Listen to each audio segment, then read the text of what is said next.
guys, we're back to Donovan, the IQ of 112, and the title of this section is Unknowing. When the paper plane bounced off the back of the driver's head, the man pulled the bus over onto the shoulder. He got out of his seat, picked up the offending aircraft, and waved it at us. Honest, it wasn't me.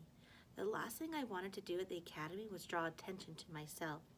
But I was so used to getting blamed for stuff that I braced myself for the onslaught. Interesting experiment, the driver said in an approving tone. The air moves with the bus, so the plane flies normally. An open window would interfere with that. The more open windows, the greater the interference, and if the bus has no roof, the plane would be half a mile behind us. Whoa, even the academy bus drivers were gifted. If you chuck a paper airplane at someone, they assume you did it for science. On my old bus, the driver would have held us all hostage until we gave up the person who did it, probably me. And you can bet that interesting experiment would have been what he called it mutiny, maybe, or armed insurrection. There was a smattering of applause as a seventh grader, flushed with triumph, reclaimed his plane, and we were underway again. Soon we arrived at the Academy for Scholastic Distinction. We looked absolutely nothing like a school, if you asked me. It was by far the most modern building in town. Every inch of the place was covered with solar panels. On sunny days, it was like pulling up to a jewel-encrusted palace. Supposedly, the students had worked with the architects who designed it. The Academy was 100% eco-friendly, right down to the bathrooms, where the toilet had 2 flush settings, depending on what kind of waste you were getting rid of. There was no button for cherry bomb, which is where the teachers invested a lot of energy preparing for at my school. Mr. Del Rio, the principal, stood outside the automatic sliding doors greeting his students with handshakes. At Hardcastle Middle School, you never saw the principal unless you did something wrong, which in my case was fairly often. Mom always used to say, Donnie gets a lot of personal attention at a very highest level at that school. She was so proud that I was at the academy now. I felt a pang of guilt for the bogus reason behind it. Determination surged through me. Maybe I could hack it here. After all, half of being gifted was just the fact that everybody expected you to be smart, like that 7th grader on the bus. No way was that experiment. The guy made a paper airplane and he couldn't resist flying it. Well, couldn't resist was practically my middle name. I wasn't that different from the academy kids. Obviously, I was never going to be a star at this place. But with hard work, a little bit of luck, and a lot of good acting, I might be able to fake it. If x represents the vector variables, b and c are vectors of known coefficients, and a is a matrix of coefficients, determine the maximum value of the objective function c exponent t x. I stared at the problem until my liquefied eyeballs were about to drip out of their sockets and roll down my cheeks. All around the bathroom, my classmates were working away, calculating and figuring, and without saying that I couldn't do it. Man, I couldn't even read it. In the next row, Noah Euclid was scribbling always like it was the easiest thing in the world. The kid really was gifted. Although everybody who looked like Noah and wasn't gifted would have genuine complaint. Picture a 4'11" praying mantis suffering from extreme malnutrition, with a long nose and glasses that were last in style when President Truman wore them. As he plowed methodically through the page, I couldn't help notice what a dark pencil he was using. The numbers usually stood out against the bright white of the paper. Another thing about me, I've been blessed with excellent peripheral vision. Well, what was I supposed to do? Sit there while the period ticked away? According to Ancestry.com, my great-great-great-uncle was a spotter during World War I. He floated over the battlefield in a hot air balloon and peered down into the German trenches. Oh, sorry, my nose tickles. It didn't explain much about me, since he never tried to bungee jump off the basket, but it probably why it was so easy for me to copy the answers off Noah's paper. I tried to get a few wrong, which was actually pretty tricky. I understood so little that it was impossible to know what a reasonable mistake might be. Even cheating was harder in this place. Noah scrambled up on his scrawny legs and handed his paper to Mrs. Belavotka. I'm done. She glanced at it, then handed it back without so much notation. All right, Noah, do it properly this time. The praying mantis hunched a little further forward. I'm working to be the best of my ability. It's not my fault. This math is too hard. I'll never get it. His lower lip quivered. The teacher nodded understandingly. Poor you. It isn't easy to master calculus in middle school. This isn't calculus. It's linear programming, Noah blurted. Everybody knows that. Right, she said harmfully, including you. She motioned him back towards his seat. He looked bummed at getting caught, but he couldn't have been half as bummed as I was. In a class of geniuses, I had a copy from the guy who got it wrong on purpose. Luckily, there was plenty of fish in the sea.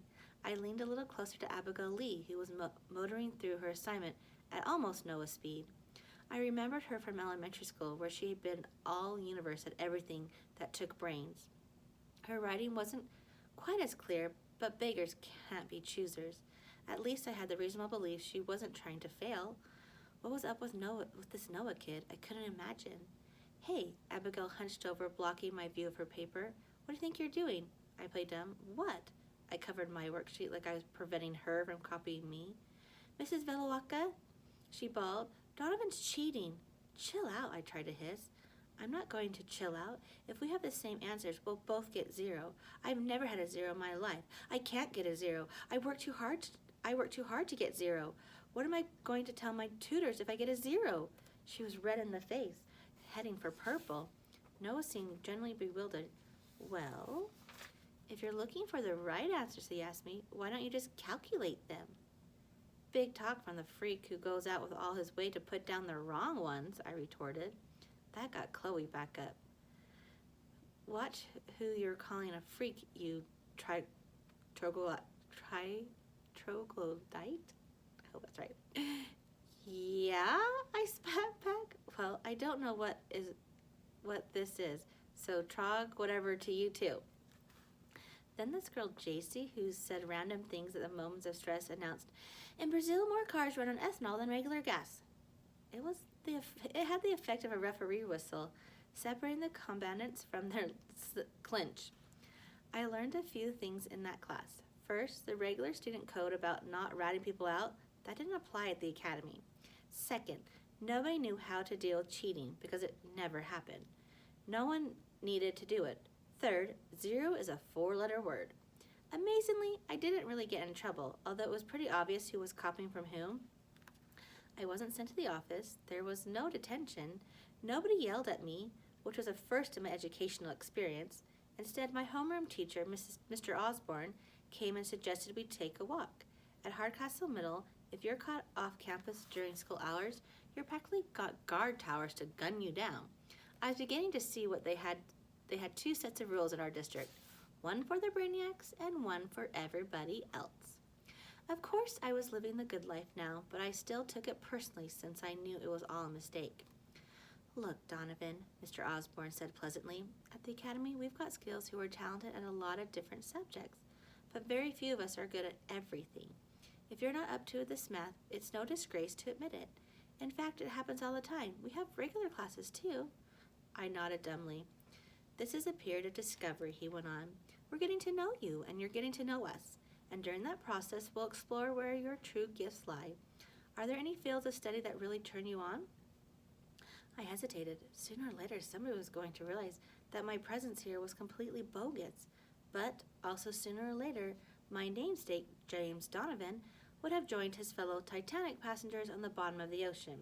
He survived by staying afloat until the rescuers could find him, by making it rather than sooner. I had to keep swimming. I think, I said aloud, that we should stick with the exploring part a little while longer. He nodded approvingly. Very wise. Let's not rush into anything, but promise me you'll join the robotics team and help out with our entry. Last time I touched Tin Man, his hand fell off, I reminded him gently. He shrugged it off. You'll watch and learn. That's what the academy is all about. Thanks, Mr. Osborne, I mumbled. Call me Oz. I hate it when adults do that. The Hardcastle Mall used to be one of my favorite hangouts. Tonight, though, it looked a little drab and needed a facelift. It wasn't the mall that had changed. It was just that school was newer, nicer, and cleaner. The academy, not Hardcastle Middle, obviously. Our cafeteria had better options than the food court, and the prices were lower. We didn't even have the dumb rules that ruined everything. For example, soda was banned at my old school because of the sugar content, but the academy lunchroom had a drink machine that was open to everybody. It even sold the extra sugar, extra caffeine stuff. It was fine, even necessary to fuel the brainiacs through late-night study marathons. But if one of those ungifted kids at Hardcastle happened to get a sip, he'd go straight out and rob a bank.